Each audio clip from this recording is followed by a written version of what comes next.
Assalamualaikum warahmatullahi wabarakatuh. Perkenalkan, nama saya Faid Al-Razik dengan NIM 2460191246. Sini saya akan mempresentasikan terkait analisis jurnal yang berjudul Hepatic Glutamate Oxalate Transaminase Group 2 Promotes Complex 2 Driven Mitochondrial Respiration and Alters Whole Body Metabolism, yang ditulis oleh Brian De Pink dan kawan-kawan dari Universitas Iowa 2025. Sini kita harus mengetahui dulu hati. Nah, hati ini karena merupakan pusat komando yang selalu menjaga keseimbangan baik gula ataupun darah ya seperti itu, keseimbangan energi secara terus-menerus ya.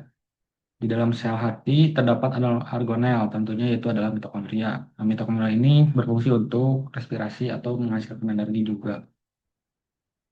Nah, yang latar belakang masa-masa dari jurnal ini merupakan yaitu adalah oksaloasetat atau AA yang menghasilkan reaksi samping dengan penumpukan yang menghambat mesin atau energi. Maksudnya menghambat mesin energi itu yaitu yang seharusnya bersih, yang fungsinya itu GOT2 tuh berfungsi untuk membersihkan oksaloasetat dalam mitokondria ya, dalam matriks mitokondria.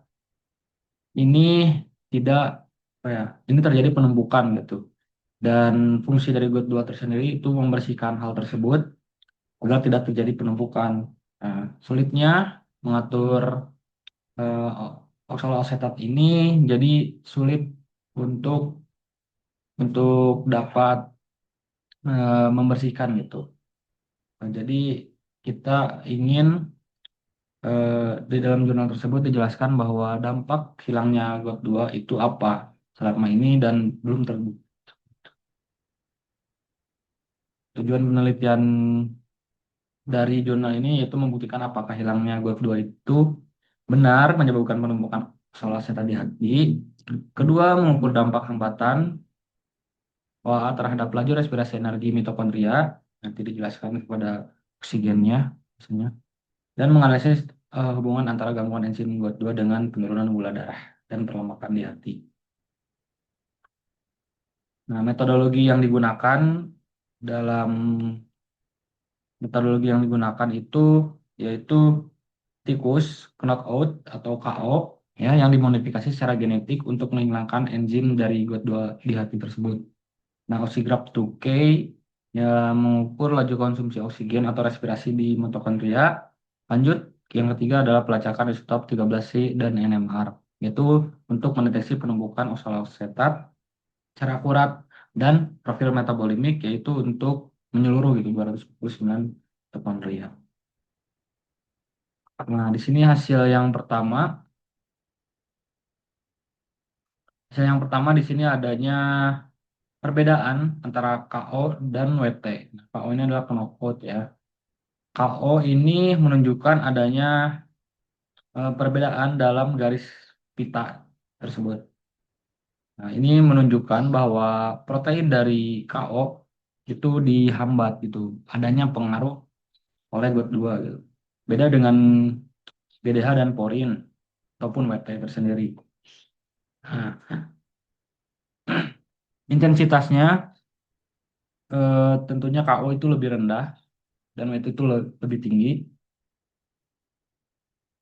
Dan kita lihat dari sini, karena tujuan yang ketiga ini adalah kandungan lemak hati dan juga gula darah. Nah, gula darah puasa di dalam tikus PT karena memiliki 32 dua pasang tikus PT dan dua KO. Gula darah dari WT ini berbeda jauh dengan GOT2 KO, yaitu 143 kurang lebih 7 dan 116 kurang lebih 4. Untuk lemak hati tersendiri selama setelah di puasa 18 jam, tikus pada WT 74, namun pada GOT2 eh, mengalami penaikan yaitu 109 kurang lebih dari 9. Nah, ini menunjukkan bahwa GOT2 KO ini berpengaruh terhadap gula darah. Untuk pada metabolisme di hati, laju reaksi laju oksigen dari GOT2, maaf, laju oksigen dari GOT2 ini memiliki perbedaan. Nah, ternyata jika KO dihambat, em, perbedaannya ini berbeda dengan MT. Gitu.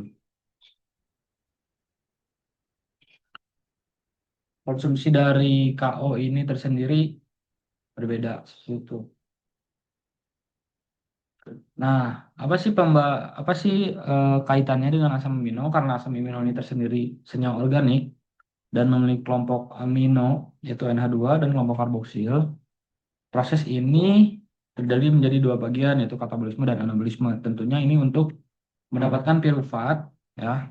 Intinya untuk mendapatkan piruvat. Piruvat yang dihasilkan dari glikolisis ya. Nah, ini untuk tentunya karena oksaloasetat tersendiri akan membentuk alfa ketoglutarat. Jadi karbon yang eh, alfa ketoglutarat ini penting gitu dalam metabolisme dari dari mitokondria tersendiri. Nah, hubungannya katalisis oleh GOT2 menghubungkan metabolisme glutamat secara langsung ke siklus TCA dengan menghasilkan alfa ketoglutarat. Nah, alfa ketoglutarat tersendiri yaitu berkurangnya anaphorosis pada siklus TCA. Nah, asam amino juga glutamat dan glutamin ini dapat dikonversi gitu. Jadi alfa ketoglutarat, aspartat dan asparagin menjadi oksaloasetat. Nah, karena hal tersebut pada metabolisme asam amino menjadi berkaitan dan sangat penting gitu. Dampak GOT2 knockout terhadap respirasi mitokondria di metabolisme sistemik tentunya kardiovaskular ya dan mengatur keseimbangan nitrogen atau NH4 plus dan esensial aspartat dan glutamat di siklus urea karena ditakutkan adanya serum yang tak normal.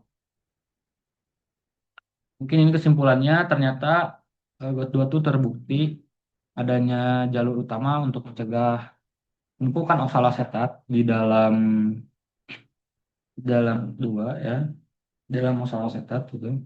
Tanpa GOT2 oksaloasetat bisa menumpuk. Jadi GOT2 ini ternyata berpengaruh untuk membersihkan.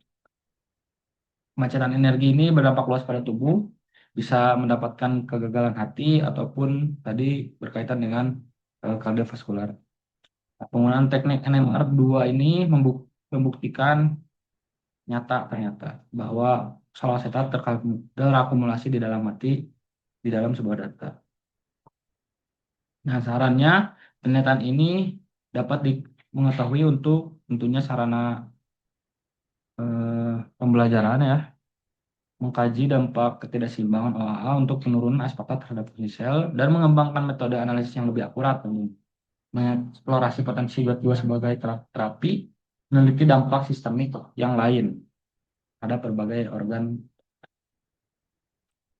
Ini daftar pustaka yang saya lampirkan yaitu Fink tadi Fink Bisom Eruchhouse dan daftar pustaka yang lain.